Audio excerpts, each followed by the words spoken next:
All right, welcome back, everyone. If you've ever found yourself quietly putting together a mental survival plan while watching a horror movie, well, you are definitely in the right place today. We're going to bring a heavy dose of reality to the ultimate pop culture nightmare. In this explainer, we are going to use hardcore biological science to completely, systematically debunk the physical possibility of the living dead. That's right, we're putting the zombie apocalypse under the microscope, and, spoiler alert, movie magic is absolutely no match for actual science. So what does biology actually say about the living dead? Okay, let's really dive into this. For decades, we've been sold this idea that a virus or maybe a fungal infection or some weird chemical spill could trigger a global wave of reanimated corpses. But we really need to challenge ourselves to look past those Hollywood tropes and the fancy CGI. Because when you strip all that fiction away and ask what grounded, actual biological science dictates about a rotting body trying to, walk down the street, well, the reality is actually incredibly reassuring. See, biology has a lot of strict rules, and zombies, they break pretty much all of them. So here is our quick roadmap for the explainer today. 1. The zombie myth. 2. Environment and predators. 3. Useless rotting bodies. 4. The paradox of eating. And finally 5. The real apocalyptic threats. Let's get right into it. Part 1. The zombie myth. Now, before we start using science to completely tear down this monster, it's really important to establish the historical and cultural footprint of the concept itself, because the idea of the dead rising, it absolutely did not start in a movie studio. It is deeply, deeply rooted in early folklore. In fact, the very word zombie likely traces its origins back to the West Indian word jumbi, which translates to ghost, as well as the Congo word nzambi, which means the spirit of a dead person. So originally, these concepts were steeped in magic and mysticism and spiritual curses. It was really a way for ancient cultures to process death and the unknown, long, long before pop culture turned the whole thing into this viral, flesh-eating phenomenon. And as media evolved, the monster evolved right along with it. Back in 1968, George A. Romero's Night of the Living Dead gave us the classic, slow, relentlessly patient ghoul. They were dangerous mostly just because of their massive numbers, right? But then, fast forward to 2013's World War Z, and suddenly we've got these incredibly fast, agile predators that are scaling massive walls. But here is the critical takeaway for us today. Regardless of whether we're talking about a slow shuffler or an Olympic sprinter, both of these versions completely defy the laws of physics. Let's look at exactly why. Section 2. Environment and predators. We always seem to assume that zombies would just take over the Earth, but we totally forget how incredibly hostile our own planet is to exposed flesh. This brilliantly illustrates our first major biological hurdle for the undead, which is just the weather. I mean, picture this. A zombie wandering through Atlanta, Georgia in the sweltering heat of August.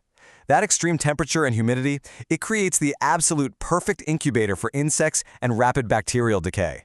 That body would bloat and literally rot away in just a matter of days. And on the flip side, consider the freezing dead of winter in North Dakota. With zero body heat to protect them, a zombie's tissues would freeze completely solid. Their bones would become so incredibly brittle that a simple trip and fall would just shatter their skeletal system into pieces. You add in severe UV rays, torrential rain, hail. The outside environment alone instantly neutralizes the threat. But okay, let's say the weather is somehow perfectly mild. We still have the local wildlife to contend with. In a post-apocalyptic ecosystem, a slow-moving, rotting corpse isn't an apex predator. It's a free, all-you-can-eat buffet. Think about it. Starving wildlife, wolves, bears, coyotes, feral dogs, they would absolutely tear these creatures apart. And it's not even just the big animals. Tiny scavengers like rats, raccoons, and possums would happily just gnaw on a defenseless zombie trapped in a ditch somewhere. The animal kingdom would clean up a zombie outbreak remarkably fast. Which brings us to Section 3. Useless rotting bodies. So let's play devil's advocate and assume a zombie somehow survives the weather and the bears. Why would its own internal biology fail on a purely mechanical level? Well, it all comes down to the mechanics of movement. For you to take just a single step, a highly complex chain reaction has to happen. Step 1, your brain sends an electrical signal. Step 2, your central nervous system rapidly routes that signal through your body. And Step 3, your intact muscles, tendons, and bones execute the movement. But in zombie lore, these creatures almost always have severe head trauma, severed spinal cords, and flesh that is literally rotting off their bones.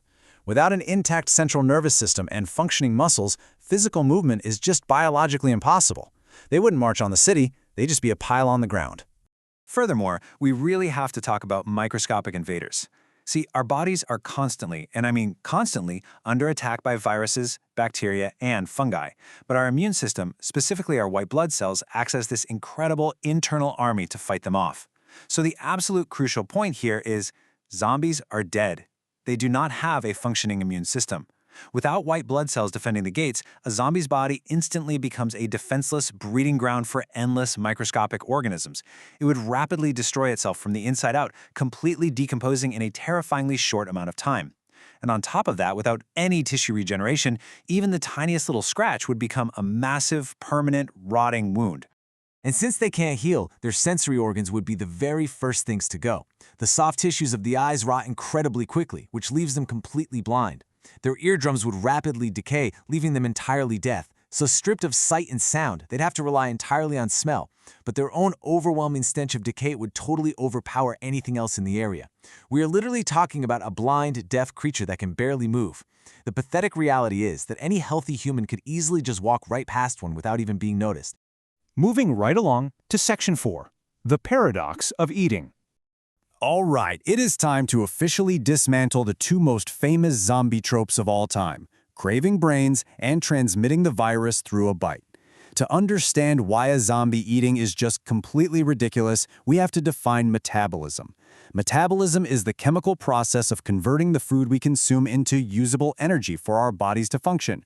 When you eat, say, a slice of pizza, your stomach acids break it down, and your body absorbs the nutrients to power your muscles and your brain. But zombies are dead. They have absolutely zero metabolic function. They do not process nutrients. Therefore, eating a brain provides them absolutely zero physical energy or benefit whatsoever. Let's actually trace this and see how this biological failure builds into a really gruesome reality. Because if a zombie has no metabolism, what exactly happens to the food it eats? Well, step 1, the brains are swallowed into a dead, non-functioning stomach.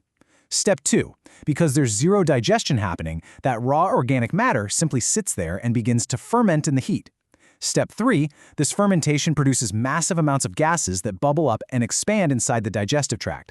And finally, step 4, with nowhere for the gas to go, the stomach simply bursts. The zombie literally explodes from the inside out, simply because it lacks a functioning digestive system to process its meals. Pretty gross, right? And what about their main method of attack, the bite? Listen, nature has designed some incredibly efficient ways to spread disease. Take measles, for example. It's an airborne disease that infects about 90% of the non-immune people exposed to it. It is fast, and it is highly contagious. Compared to that, a zombie bite is just an astonishingly terrible transmission method. To bite you, a zombie has to physically grab you, hold you down, and exert tremendous jaw pressure. This requires impossible amounts of time, energy, and physical leverage for a rotting creature. Plus, let's be real, they aren't exactly practicing good dental hygiene. Their rotting gums would ensure that most of their teeth would just snap right off or fall out the second they tried to bite down on your jacket. Finally, Section 5, the real apocalyptic threats. Now, what's really interesting about this slide is the realization that if society actually does collapse, we need to completely pivot our perspective away from these fictional Hollywood fears. The profound takeaway from our source material today is that the actual danger wouldn't be fighting off the undead. The real threat to human survival is a sudden shortage of basic necessities. Without supply chains, a simple, everyday infection becomes totally deadly without antibiotics. Clean water becomes an absolute luxury. Fuel for heat and transportation just vanishes. We really should just leave the zombies in the ground where they belong and realize that logistics and resource scarcity, those are the true apocalyptic villains. So we've used biology, physics, and ecology to conclusively prove that a zombie outbreak is physically impossible. The environment would completely destroy them, local animals would eat them, their bodies would mechanically fail and rot away, and they literally cannot digest the food they are so famous for craving. It's a massive, massive victory for human biology. But it does leave us with a fascinating, very real question to end on. Now that science has totally debunked the zombie threat, if the grid actually did go down tomorrow, what would you actually pack for your survival? Think about it. Thanks so much for joining me on this explainer, and stay curious.